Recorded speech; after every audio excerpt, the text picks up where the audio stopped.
പൗരത്വ നിയമ ഭേദഗതി നിയമം ഭരണഘടനയ്ക്കെതിരെന്ന് മുഖ്യമന്ത്രി. പിന്നിൽ വർഗീയ അജണ്ട.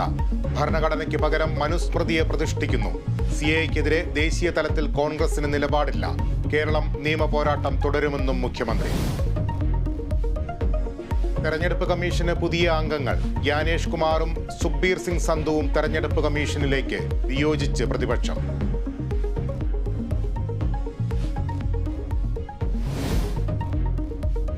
സംസ്ഥാനത്ത് വൈദ്യുതി ഉപഭോഗത്തിൽ സർവകാല റെക്കോർഡ്.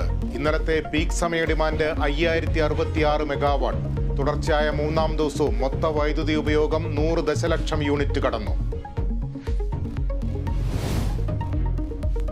കലോത്സവ കോഴക്കേസിൽ കടുത്ത നടപടിയുമായി കേരള സർവകലാശാല. വിധികർത്താവിന്റെ മരണത്തിലടക്കം സമഗ്ര അന്വേഷണം ആവശ്യപ്പെട്ട് വിസിയുടെ കത്ത് പോലീസിന്.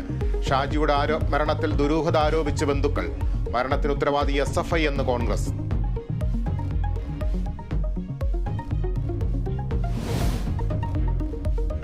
Thiruvananthapuram DCC general secretary Thampanoor Satheesh BJPയിൽ. ഒളിമ്പ്യൻ പത്മിനി തോമസും BJPയിൽ ചേർന്നു.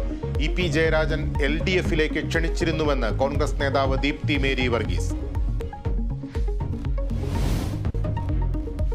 മാസപ്പടിയിൽ മുഖ്യമന്ത്രിക്കും മകൾക്കുമെതിരെ കേസെടുക്കേണ്ടതില്ലെന്ന് വിജിലൻസ് ഡയറക്ടർ കോടതിയിൽ റിപ്പോർട്ട് നൽകി.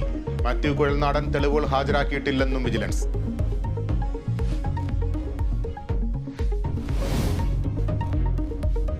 വിനോദ് ലീല സംവിധാനം ചെയ്യുന്ന മന്ദാകിനിയുടെ ഫസ്റ്റ് ലുക്ക് പോസ്റ്റർ പുറത്ത്. അൽത്താഫ് സലീമും അനാർക്കലി മരക്കാരും പ്രധാന കഥാപാത്രങ്ങളാകും. ചിത്രം നിർമ്മിക്കുന്നത് സ്പൈർ പ്രൊഡക്ഷൻസിന്റെ ബാനറിൽ സഞ്ജു ഉണ്ണിത്താൻ.